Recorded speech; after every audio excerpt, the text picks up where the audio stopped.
All right, now let's talk about running a crossfold on the Martingale 1217A. This is a very common application. We see it a lot with churches and businesses who want to create basically a square document like this that has been folded into 4 equal panels. Sometimes they like to mail it out once they've tabbed it, and they can send it to their parishioners if you're a church. Sometimes they like to use them as invoices in boxes. A lot of different applications for it, but it's an unusual fold because we are doing 2 different folds in 2 different directions, so it requires 2 passes. One pass to fold it in half that way, another pass to fold it in half that way. So I'm going to show you how to run this. This is not an endorsement of the crossfold on the 1217A, but for a paper fold that can do up to 11 by 17 paper, it's kind of nice to know how. So first, all we're going to do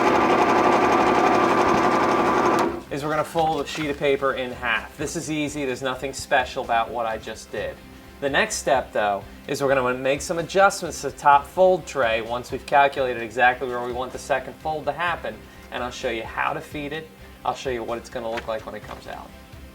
Now for the next measurement, since we're already at 8.5 by 11, and we've already reversed the second fold plate, we want to move the fold plate to C for Charlie. Tighten up the thumb screws. Now for this step, we cannot do it in fully automatic mode. It has to be one piece at a time. And again, we're going to have to use this bypass lever right here. So I'm going to turn the machine on, use the bypass lever, and feed these one at a time.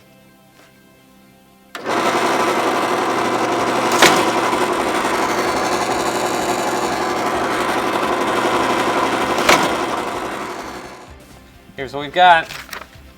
Piece of paper, folded twice, 2 separate directions for 4 equal panels. So you just saw me do a standard cross fold. That is a half fold and then a half fold.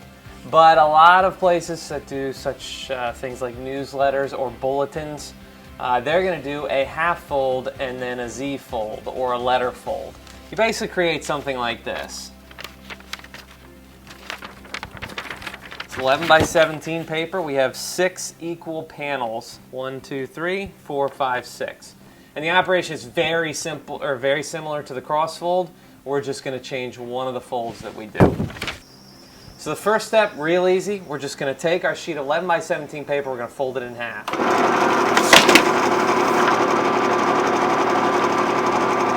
Okay?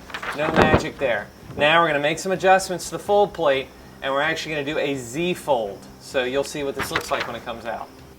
Alright, so we've made our adjustments to the paper folder, but remember, just like with the cross fold, we're going to have to use the bypass. It's this lever right here that we pull inwards towards the machine. The reason we use that is because if you don't, the roller and the retarder will pull these unevenly, and the result is going to be a fold that's unusable. So what we're going to do is we're going to turn the machine on, or we're going to activate the bypass, and we're going to drop the paper in. We're going to see what happens. Alright, here's what came out. First of all, you can see the trifold, but inside, more importantly, we've got the half fold. So again, 6 equal panels. We took an 11 by 17 piece of paper. We folded it 2 times, and again, creating 6 equal panels. Now, please don't take this video as an endorsement of the Martingale 1217A when it comes to folding in a crossfold or an exotic crossfold kind of manner. There are other paper folders I think do a better job of it, but if you've got one, you want to do cross folding, now you know how.